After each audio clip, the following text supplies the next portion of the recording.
بسم الله الرحمن الرحيم. تبارك الذي بيده الملك وهو على كل شيء قدير، الذي خلق الموت والحياة ليبلوكم أيكم أحسن عملا وهو العزيز الغفور، الذي خلق 7 سماوات طباقا ما ترى في خلق الرحمن من تفاوت فارجع البصر هل ترى من فطور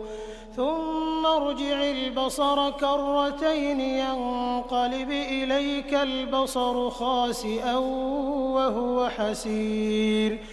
ولقد زينا السماء الدنيا بمصابيح وجعلناها رجوما للشياطين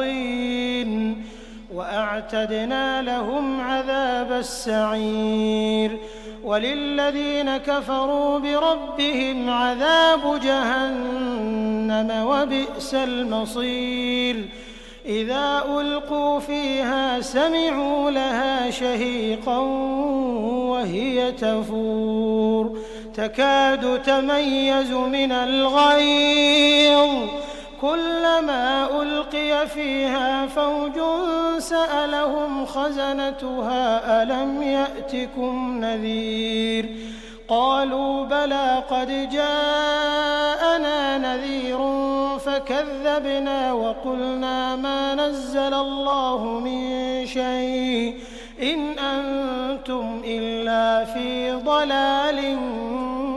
كبير،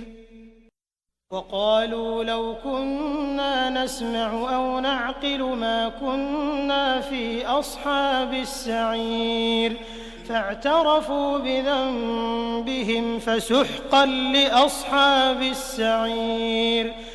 إن الذين يخشون ربهم بالغيب لهم مغفرة وأجر كبير، وأسروا قولكم أو اجهروا به إنه عليم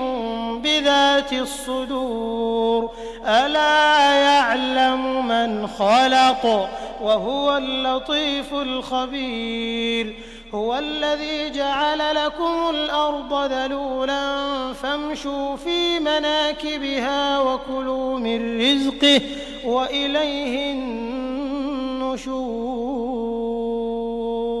أأمنتم من في السماء أن يخسف بكم الأرض فإذا هي تمور، أم أمنتم من في السماء أن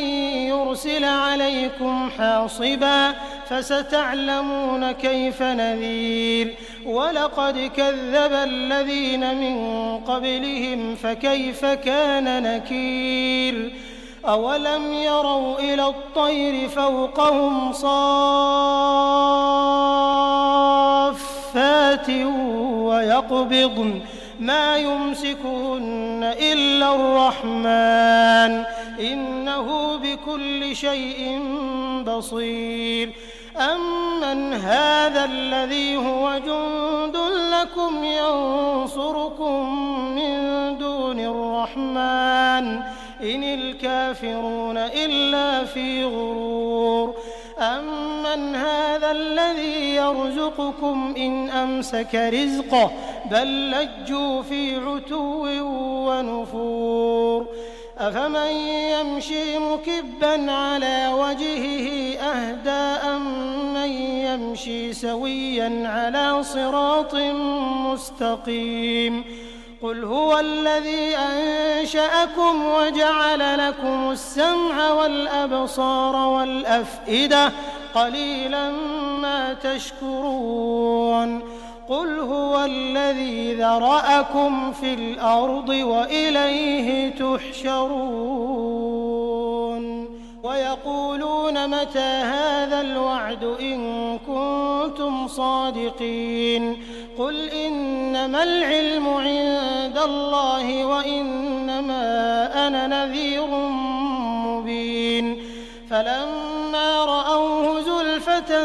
سيئت وجوه الذين كفروا وقيل هذا الذي كنتم به تدعون